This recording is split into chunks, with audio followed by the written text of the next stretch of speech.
C'est l'heure de faire un coup de projecteur sur la commodity du jour. On va parler d'une dorée en particulier, sur ces matières premières qui sont analysées de manière extrêmement précise et profondeur dans la lettre de l'acheteur. La lettre de l'acheteur, c'est la revue de presse des matières premières pour l'industrie agroalimentaire, et cette séquence est coproduite, enfin plus précisément elle est faite en partenariat avec Vue d'ailleurs. On retrouve tout de suite Mathieu Driol, il est analyste technique chez Day by Day, et j'aimerais qu'on fasse un petit focus, si vous le voulez bien, sur le tourteau de soja, un marché dont j'ignore tout, je l'avoue bien volontiers.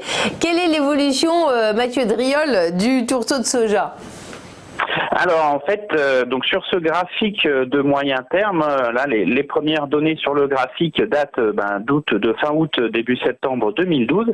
Donc on se tape en fait plusieurs étapes. La première, c'est effectivement la mise en place de sommets aux alentours des 540 en août, et puis depuis effectivement une lente dégradation jusqu'au point bas trouvé aux alentours des 260 en mars. Et puis depuis en fait ce point bas, le tourteau essaye de construire ce qu'on appelle en analyse technique une base. Alors il a fait un premier rebond très violent en 2016, matérialisant une résistance aux alentours des 420, et puis depuis il consolide, et on voit que depuis septembre 2018 on a vraiment la formation d'une base, d'un plat assez bien défini entre le support majeur à 283 dollars par contre, et la résistance à 330 environ. Cette résistance en fait qui a été franchie il y a 2 semaines de cela, c'est pour ça qu'en fait cet actif m'intéresse.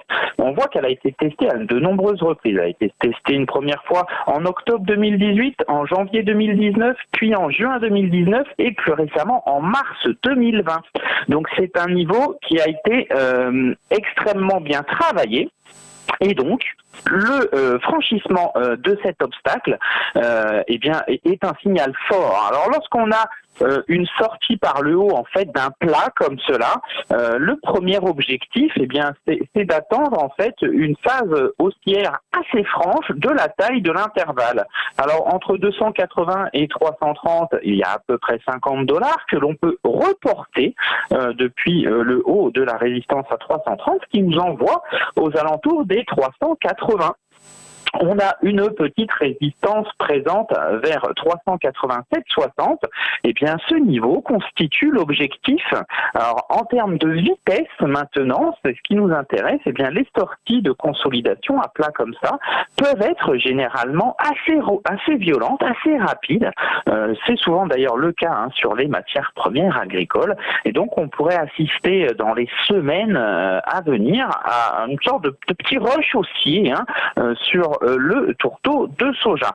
Le deuxième point clé, ça sera de poursuivre ce mouvement jusqu'à la résistance à 420, et ça ne sera que le débordement de cet obstacle sur un horizon de temps, lui pour le coup très long, sur plusieurs années carrément. Le débordement de 420 serait un signal très très fort d'appréciation du tourteau sur les années à venir. Donc à court terme, sur horizon quelques semaines, effectivement, on doit assister à un mouvement haussier qui peut être assez dynamique d'ailleurs. Merci beaucoup Mathieu Driol, et nous avons des analystes au plus près des productions. Vous savez que l'un des plus grands producteurs de soja, c'est la Chine. Nous avons des producteurs situés dans des régions très lointaines, d'où des soucis de connexion, mais on a réussi à se parler. Merci Mathieu Driol, vous êtes analyste chez Day by Day. Vous retrouvez toutes ces informations sur la lettre de l'acheteur qui est la revue de presse des matières premières pour l'industrie agroalimentaire. C'est maintenant l'heure du journal de Vue d'ailleurs.